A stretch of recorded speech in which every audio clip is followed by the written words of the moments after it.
Pin drop silent, कोई कुछ ना बोले, चुप, सब चुप हो जाओ। यहां से आके उसके बाद पब्लिक का, आवाम का और रियासत का रिश्ता यहां से खराब होता है जब आप उनको ये जवाब नहीं दे पाते। कोई तो बताने वाला हो कि भाई तुम्हारे बच्चे अगर यहाँ पे यतीम हुए हैं तो उसका जिम्मेदार कौन है। कोई तो शख्सियत होगी ऐसी, कोई तो ऊपर मरीज से तो कोई नहीं आया था इनको मारने के लिए। यहाँ पे ये कौन से इंतहा पसंद थे जिन्होंने सब कुछ किया।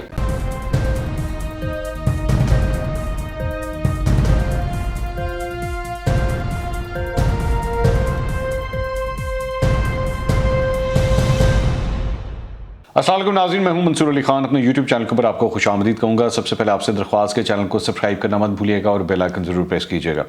नाज़रीन, आज वफाकी काबीना का इजलास था और इजलास के बाद उम्मीद की जा रही थी कि फवाद चौधरी साहब जब प्रेस कॉन्फ्रेंस करेंगे तो तफसीलात से आगाह करेंगे कि जनाब तहरीक-ए-लब्बैक पाकिस्तान के हवाले से जो है वो क्या फ़ैसले किए गए हैं। लेकिन पहली बात तो काफ़ी देर के बाद ये ब्रीफिंग हुई। शायद उससे पहले जो है वो इत्तेहादियों के साथ इमरान खान साहब की मुलाकातें हो रही थी, जिसमें MQM भी शामिल थी और काफ लीग भी शामिल थी। शेख रशीद साहब को भी बुलाया गया था और उनको बताया गया मेरे ख्याल में कि तहरीक-ए-लब्बैक के हवाले से जो है वो फैसले वगैरह क्या हुए। अच्छा, लेकिन उसके बाद फवाद चौधरी साहब आए, उन्होंने आके प्रेस कॉन्फ्रेंस की। अब मैं पूरी प्रेस कॉन्फ्रेंस सुन रहा था और मैं एक्सपेक्ट कर रहा था कि शायद अब जाके तहरीक-ए-लब्बैक के हवाले से कोई तफसीलात शेयर की जाएंगी, बताया जाएगा कि जनाब हमने ये फ़ैसला इस तरह किया, यूँ किया और इसलिए हम इस नतीजे पे पहुँचे हैं।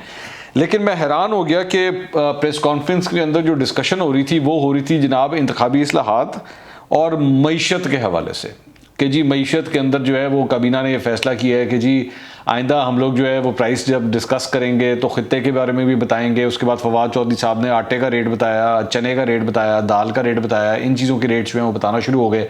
जी पाकिस्तान में ये रेट है, श्रीलंका में ये रेट है, भारत के अंदर ये रेट है, मतलब ये सारी बातें उन्होंने बताना शुरू कर दी।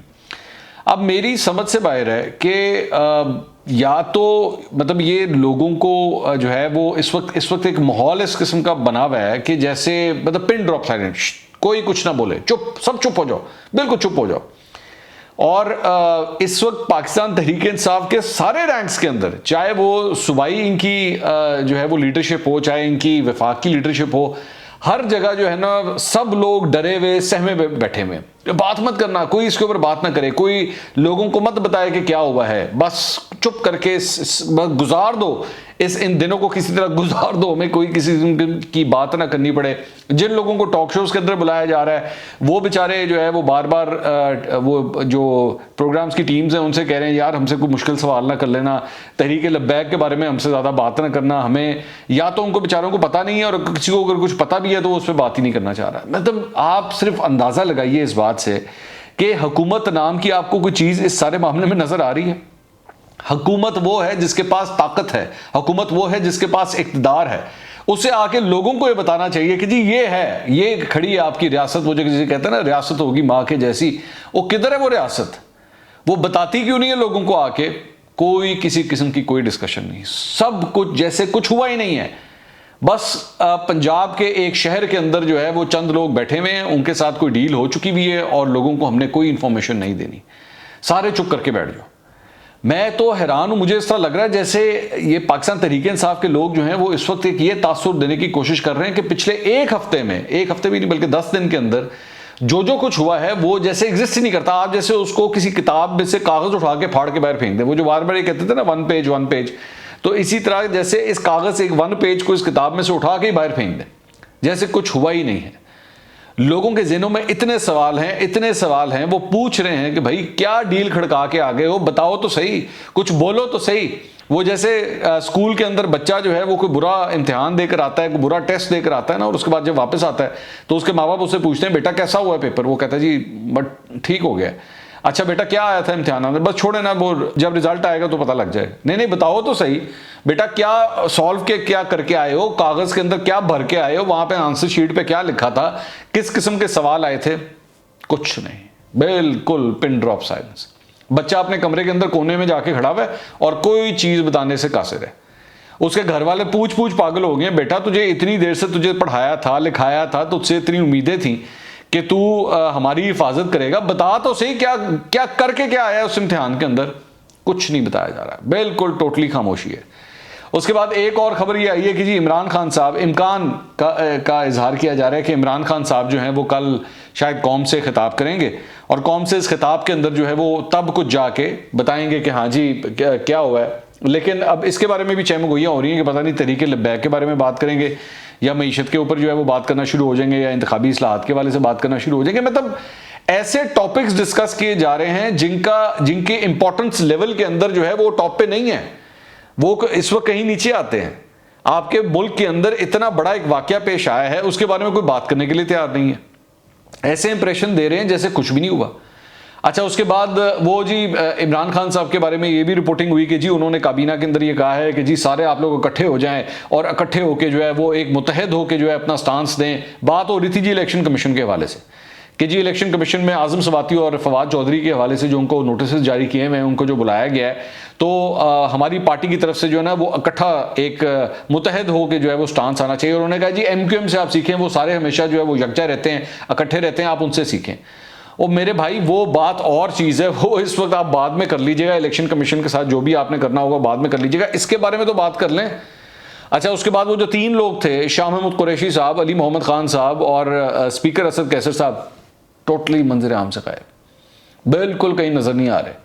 वो एक प्रेस कॉन्फ्रेंस उन्होंने की थी जिसमें वो तीनों हजरात बैठे हुए थे। अच्छा, वो तीनों हजरात भी जब वहां पे बैठे हुए थे उनके चेहरे उतरे हुए थे उस वक्त, वो मतलब जैसे लग रहा था कि जैसे जो है ना वो ज्यादा कंफर्टेबल नहीं है सारी पोजीशन से, जो कुछ भी हुआ है बिल्कुल खामोशी छाई हुई है, कोई बात नहीं, कहीं फोर फ्रंट पे कहीं पे भी नहीं आ रहे, कुछ नहीं पता रियासत को इस वक्त किसी किस्म की कोई बात नहीं पता कि ये क्या करके आए हैं, बिल्कुल खामोशी छाई हुई है।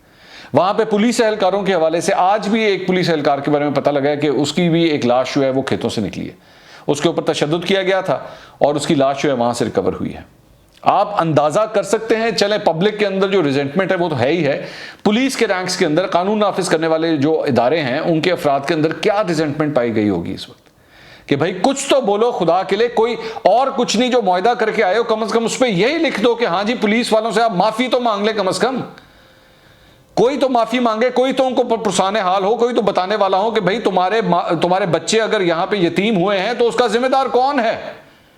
कोई तो शख्सियत होगी ऐसी, कोई ऊपर मरीज से तो कोई नहीं आया था इनको मारने के लिए।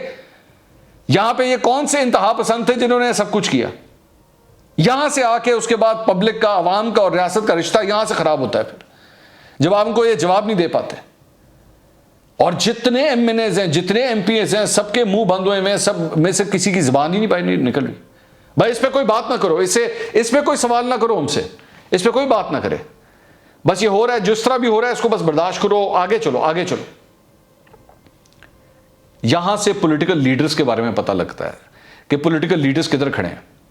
मैं नून लीग के हवाले से भी कहूंगा, मैंने पिछले व्लॉग में भी बात की थी, ये भी चुप करके खामोश बैठे हुए, इन्होंने इसी के अंदर बस आफियत जानी है कि हाँ ठीक है पाकिस्तान तहरीके इंसाफ को बुरा भला कह लो, लेकिन ये मत कहो कि तहरीके लब्बैक खराब है, ये मत कहे कोई, क्योंकि भाई उनका वोट बड़ा इंपॉर्टेंट है, उनका वोट बैंक बड़ा इंपॉर्टेंट है, उनके साथ पंगा नहीं लेना। वो पंजाब के हर उसमें हल्के के अंदर बैठे हुए हैं, कल को अभी इंतखाबात हो सकते हैं, आम इंतखाबात हो सकते हैं, बल्दियाती इंतखाबात हो सकते हैं, क्या होगा फिर उसके बाद। टोटल खामोशी छाई हुई। यहां से सियासी लीडरों की जो उनकी अंदर की मैच्योरिटी होती है ना, ये पता लगती है। लीडर वो होता है जो मुश्किल वक्त में बात करता है, जब नहीं बात की जा रही, जब एक मुश्किल वक्त में इस वक्त कौम फंसी हुई है तो वहां पे आके बात करता है।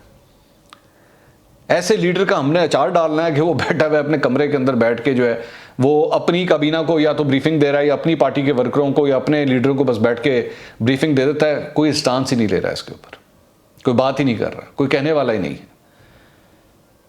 लोगों के जानी नुकसान हो गए, माली नुकसान हो गए, कितनी देर तक आपकी जो मेन एक डिफेंस लाइन है GT रोड, ठीक है, ये एक बड़ी अहमियत है, उसकी स्ट्रेटेजिकली बड़ी इंपॉर्टेंस है, वो बंद रही, इस पर कोई बात करने वाला नहीं है। नून लीग इसी के ऊपर इत्तफा कर रही है कि हाँ जी पाकिस्तान तहरीक इंसाफ ने बहुत बुरा किया। ओ भाई वो तो किया है, आप तो बोलें कि किसने किया है, कौन खराब था इसके अंदर, कोई बोलने वाला नहीं है। ये है इनकी पॉलिटिकल मैच्योरिटी। मैं इसीलिए मुझे खौफ आता है कि कल को अगर ये भी अगर आ गए ना हुकूमत के अंदर तो इनकी भी जुबान बंद हो जानी, इनसे भी बोला नहीं जाना। इंतजार करते हैं वजीर आजम कल अपने खिताब के अंदर अगर तो होता है तो उसके अंदर क्या फरमाते हैं। अगली व्लॉग में दोबारा मुलाकात होगी। अल्लाह हाफिज।